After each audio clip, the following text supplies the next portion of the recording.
네, 오늘 하나님이 주신 말씀 읽겠습니다. 신명기 3장 1절부터 11절 말씀입니다. 1절부터 3절까지 우리 한 목소리로 함께 읽도록 하겠습니다. 우리가 돌이켜 바산으로 올라가매 바산 왕 옥이 그의 모든 백성을 거느리고 나와서 우리를 대적하여 에드레이에서 싸우고자 하는지라. 여호와께서 내게 이르시되 그를 두려워하지 말라. 내가 그와 그의 모든 백성과 그의 땅을 내 손에 넘겼으니 내가 헤스본에 거주하던 아모리 족속의 왕 시온에게 행한 것과 같이 그에게도 행할 것이니라 하시고, 우리 하나님 여호와께서 바산 왕 옥과 그의 모든 백성을 우리 손에 넘기심에 우리가 그들을 쳐서 한 사람도 남기지 아니하였느니라. 아멘. 네, 우리가 신명기 말씀을 큐티하고 있습니다. 이 신명기는 신이 주신 명령 이런 뜻이 아니고 이 원문의 뜻은 두 번째 명령이라는 뜻입니다. 왜 두 번째 명령일까요? 1세대가 다 죽었기 때문에 그렇습니다. 이제 2세대가 1세대는 다 죽고 1세대와 하나님께서 이제 언약을 맺으셨거든요. 그런데 그 언약이 이제 희미해질 때이죠. 이제 2세대들로 구성된 사람들이 이제 광야에 남아서 하나님의 약속의 땅을 앞두고 있습니다. 광야에서 태어난 2세대들이 이제 지금 하나님이 이전에 약속하셨던 그 땅을 정복하기 위해서 앞두고 있는데, 이들에게 무엇이 필요했습니까? 하나님의 처음 명령을 갱신할 필요가 있었던 것입니다. 약속의 땅을 이제 취하러 올라가기 전에 이 이스라엘 2세대들에게 이제 하나님을 전적으로 믿고 따르는 것이 승리의 비밀이라는 것을 가르치기 위해서입니다. 약속의 땅을 줄 것이다. 이런 약속처럼 여러분에게도 하나님께서 주신 약속들이 있을 것입니다. 가나안 땅과 같이 하나님께서 주실 생명과 축복에 대한 하나님의 약속이 있을 것입니다. 그 약속을 앞에 두고 그것이 순조롭게 또 쉬이 올 때도 있지만 그렇지 않은 경우도 참 많이 있죠. 우리의 마음을 흔들고 또 하나님이 주신 약속을 희미하게 만드는 많은 장애물들과 또 상황들이 그 약속을 앞에 두고 우리들에게 다가옵니다. 그 약속을 앞에 두고 여러분 혹시 두려움으로 인해 나아가지 못하고 혹시 주저하거나 또 도망가고 있지는 않습니까? 용기를 잃고 혹시 포기하고 있지는 않은가? 그러나 오늘 말씀에서 하나님은 우리들에게 두려워하지 말고 믿음을 가지고 나아가라고 명하고 계십니다. 오늘 그 말씀이 여러분 가운데 믿음이 되기를 바랍니다.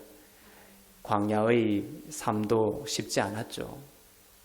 이스라엘 민족이 1세대, 2세대를 거치면서 광야에서 얼마나 숱한 적들을 만나고 그곳에서 목이 마르고 먹을 것이 없고 또 서로 분열하였다가 다시 하나가 되기도 하고 참 많은 쉽지 않은 일들이 있었습니다. 이제 젖과 꿀이 흐르는 땅으로 이제 들어가게 됩니다. 그들에게 필요한 것이 무엇일까요? 젖과 꿀이 흐르는 땅에 들어가면 또 얼마나 많은 유혹이 있고 또한 자극적이고 부정적인 생각과 공격들이 많겠습니까? 그 땅을 앞두고 하나님은 2세대 백성들을 다시 한번 믿음으로 일깨우고자 하시는 것입니다. 2절에 보면 이렇게 말씀을 하고 있습니다. 여호와께서 내게 이르시되 그를 두려워하지 말라. 이제 바산 왕 옥하고 이제 이스라엘이 전쟁을 벌이게 될 것입니다. 그런데 여호와께서 말씀하시죠. 그를 두려워하지 말라. 내가 그와 그의 모든 백성과 그의 땅을 내 손에 넘겼으니 너가 헤스본에 거주하던 아모리 족속의 왕 시온에게 행한 것과 같이 그에게도 행할 것이니라 하시고. 자, 하나님은 가나안 정복을 앞두고 이렇게 명하고 계십니다. 두려워하지 말라. 내가 그 모든 백성과 그 땅을 너희들의 손에 넘겼다. 이렇게 말씀하고 있는 것과 똑같습니다. 우리들은 흔히 생각합니다. 활이 중요하겠구나. 전쟁에서 칼과 군사 무기가 중요하겠구나. 그것을 더 중요하게 생각합니다. 그러나 더 중요한 것이 있습니다. 그것은 하나님이 앞서 행하시는 것입니다. 하나님이 이 전쟁을 넘기시면 우리는 승리하는 것입니다. 하나님이 주시기로 작정하시면 승리할 수 있는 것입니다. 가나안 정복을 앞두고 오늘 본문은 이제 우리가 가나안을 들어가게 되면 이제 거기서 많은 적들을 만나게 되죠. 오늘 본문은 뭐냐면 그 들어가기 전에 예행 연습입니다. 두 왕을 만나게 되죠. 이전에는 시온 왕을 만나서 정복했습니다. 근데 오늘 이제 누구 왕을 앞두고 있냐? 그 다음 바산 왕 옥을 앞두고 있습니다. 그 백성들을 앞두고 있습니다. 근데 이것의 의미는 뭐냐면 장차 가나안 땅에 들어가서 이제 그 땅을 정복하기 전에 예행 연습을 하고 있는 것입니다. 가나안 정복을 앞두고 오늘 본문은 하나님께서 광야에서 이스라엘 백성들에게 미리 승리의 예행 연습을 경험하게 하는 것입니다. 어떻게 이길 것이냐? 가나안 땅에 들어가서 어떻게 이길 것이냐? 전쟁에 들어가서 가나안 땅에서 너희들이 쟁취할 그 승리의 비밀은 무엇이냐를 이 예행 연습을 통해서 가르쳐주고 계신 것이죠. 하나님이 함께 하심으로 이전에 이 본문 전에 하나님이 함께 하심으로 이스라엘 백성들이 시온 왕을 이겼습니다. 시온 왕과 이 아모리 족속이 있는데 북아모리 족속이 있고 남아모리 족속이 있습니다. 아주 강대합니다. 근데 이 남아모리 족속은 시온 왕이 지배하고 있어요. 그리고 위에 북아모리 왕은 이제 바산 왕이 통치하고 있는데 이 본문 전에 이 이스라엘 백성들이 남아모리 즉 시온 왕과 그 백성들을 하나님이 함께 하심으로 싸워 이겼던 것입니다.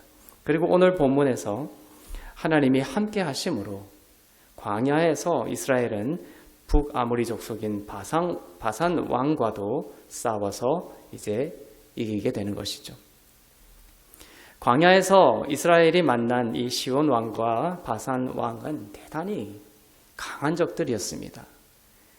우리가 이게 문자로 보니까 대수롭지 않은 싸움이라고 생각이 들지만 그들이 만난 이 적들은 무시무시한 적들이었죠. 11절에 보면 바산 왕에 대한 묘사가 나옵니다. 르바임이라는 단어가 나오는데 르바임 족속의 남은 자는 바산 왕 옥뿐이었으니 이렇게 기록이 되면서 르바임이라는 단어가 나오죠. 르바임 족속. 이것은 거인이라는 뜻입니다. 르바임에서 남은 자가 바산 왕 옥이었습니다. 많은 전쟁을 거치면서 약한 자부터 죽어나가다가 가장 강한 자가 이제 살아남았죠. 이 르바임에서도. 그가 누구였나? 바산 왕이었어요. 강한 자 중에 강한 자였습니다. 거인들 중에 최후까지 남은 거인이 바산 왕이었습니다. 침상에 대한 묘사가 나오죠. 나무 침상으로는 이 무게를 감당하기가 너무나 어려워서 어떤 바산 왕이 쓰던 베고 자던 그 침상이 철 침상이었습니다. 얼마나 이 몸무게가 많이 나갔겠습니까? 그리고 침상 길이가 나와 있는데요. 9규빗으로 나와 있습니다. 한 규빗이 이제 45cm니까 약 4m 정도의 그 침상을 썼던 것이죠. 너비는 180cm 정도였습니다. 어마어마한 침대를 썼던 거인이었음을 추측할 수가 있습니다. 덩치가 크고 기골이 장대했습니다. 바산 왕이 이 정도였고 이 바산 왕이 통치하는 북아모리 족속들 또한 르바임이라는 말처럼 거인들이었습니다. 이들은 또한 전쟁의 달인이었죠. 늘 전쟁이 일상이었습니다. 성벽을 쌓고 성을 만들고 전쟁 경험이 많았습니다. 그런데 이 바산 왕이 지금 싸우고자 하는 상대가 누구입니까? 이스라엘 민족 2세대와 싸우러 나가고 있습니다. 이스라엘 민족 2세대는 전쟁 경험이 없는 자들입니다. 한마디로 말하면 오합지졸입니다. 군사 훈련을 받은 적도 없습니다. 마치 고양이 앞에 쥐 신세와 같이 이 거대한 바산 왕 앞에 서 있습니다. 우리도 그런 심정을 느낄 때가 많죠. 그런 상황 속에 놓여 있을 때가 있죠. 이런 이스라엘 2세대를 향하여 하나님께서 말씀하고 있습니다. 두려워하지 말라. 저들 적들이 아무리 크고 전쟁 경험이 많아도 내가 그들을 너희 손에 넘겼으니 두려워하지 말고 올라가 그들을 정복하라 하십니다. 이스라엘 2세대들은 전쟁 경험이 없는 오합지졸이었지만 하나님의 말씀을 믿고 도망가지 않고 두려움 속으로 걸어 들어갔습니다. 전쟁 속으로 두려움을 극복하고 나아갔습니다.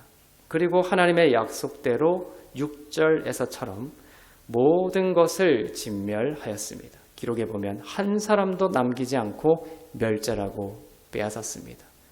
정말 상대도 안 되는, 게임이 안 되는 그 전쟁을 이스라엘이 아니라 이스라엘 능력으로가 아니라 그들의 능과 힘으로가 아니라 하나님이 함께 하심으로 그들은 이길 수가 있었던 것이죠. 이러한 모습이 근본적으로 의미하는 것은 뭐냐? 예수께서 장차 오셔서 십자가에서 죄와 사망 권세라는 그 거대한 모든 인류를 지배하고 통치하고 속박했던 그 원수의 죄와 사망의 권세를 완전히 멸하시는, 하나도 남김없이 완전히 멸하시는 복음을 여기서 담고 있습니다. 근본적으로는 그 십자가와 그 은혜를 의지하는 자는 승리할 것이다. 이것이 근본적인 메시지입니다. 이스라엘 2세대는 싸워서 이겼고 성읍들을 점령했습니다. 5절에 보면 만만한 성읍이 아니었습니다. 높은 성읍이었고 문과 빗장이 견고했습니다. 60개 성읍을 점령했습니다. 오합지졸이 60개 성읍을 점령했습니다. 이스라엘 2세대에게는 이런 개념 자체가 없습니다. 성에 대한 개념도 없고 성벽이라는 개념도 없는, 그냥 광야를 터벅터벅 걸어가던 그러한 나그네와 같은 오합지졸이었던 것이죠. 이들이 성벽을 마주했고 높은 성을 마주했고 거대한 르바임 거인들을 마주하고 전쟁을 벌여 60개 성읍을 점령했던 것이죠. 그들은 하나님의 도우심으로 온전히 이겼습니다. 하나님의 은혜로 그들은 이길 수 있었습니다. 자, 이길 뿐만 아니라 성읍을 쳐서 많은 재산을 얻게 되었습니다. 이처럼 예수 그리스도의 은혜를 믿고 두려움 없이 걷는 자들은 이 장애물이 도리어 날아오르고 성장하고 성숙하는 기회가 됩니다. 어려움과 장애물이 우리를 망하게 하는 것이 아니라 도리어 독수리처럼 날아오르게 하는 디딤돌이 되게 하신다라는 것이죠. 이스라엘 백성들은 두려움을 느끼고 도망가지 않았습니다. 두려움을 도리어 이기는 믿음을 배워가기 시작했습니다. 이것이 가나안 정복을 앞두고 이 여행 연습을 통해서 하나님께서 이스라엘 백성들에게 주시고자 했던 믿음이었죠. 내가 이 전쟁의 주인이다. 두려워하지 말라. 그리고 믿음을 가지고 두려움 속으로 들어가라는 것입니다. 두려움이라는 허상에 쫄지 않고 두려움 속에 숨어있는 하나님의 약속과 기회를 바로 그 두려움 속으로 들어가서 붙잡았던 것이죠. 두려움으로 인해 원수들이 원하는 것은 무엇입니까? 바로 그 두려움으로 인해 도망가는 것이고 원수들이 원하는 것은 그 두려움으로 인해 우리가 포기하는 것이고 두려움으로 인해서 우리가 분열하는 것입니다. 백성들은 시온 왕에 대한 그 승리, 바산 왕에 대한 승리, 이 두 개의 큰 승리를 여행 연습을 통해서 이스라엘 민족은 경험하게 되었던 것이에요. 광야에서. 그러면서 무엇을 얻었습니까? 하나님이 함께 하시니 두려워할 필요가 없는 거구나라는 것을 알게 되었던 것입니다. 이스라엘 1세대들은 40여 년 동안 지금 동일한 가나안 땅, 그 가나안 땅이 하나님에 의해서 주어졌을 때에 그들은 눈에 보이는 거대함에 짓눌려서 그리고 두려움에 짓눌려서 가나안 정탐을 하고 돌아와서 그들이 크게 두려움에 짓눌렸죠. 자기들은 메뚜기와 같다. 우리는 그들의 밥이다. 그냥 죽을 수밖에 없는, 하나님을 원망하며 차라리 노예였던 애굽으로 돌아가는 것이 낫겠다. 이렇게까지 이야기를 했었죠. 그 두려움에 짓눌려 그 땅으로 올라가는 것을 포기하고 말았습니다. 이 믿음 없음으로 인하여 그들은 40년을 광야에서 돌아야 했다라고 성경은 기록하고 있습니다.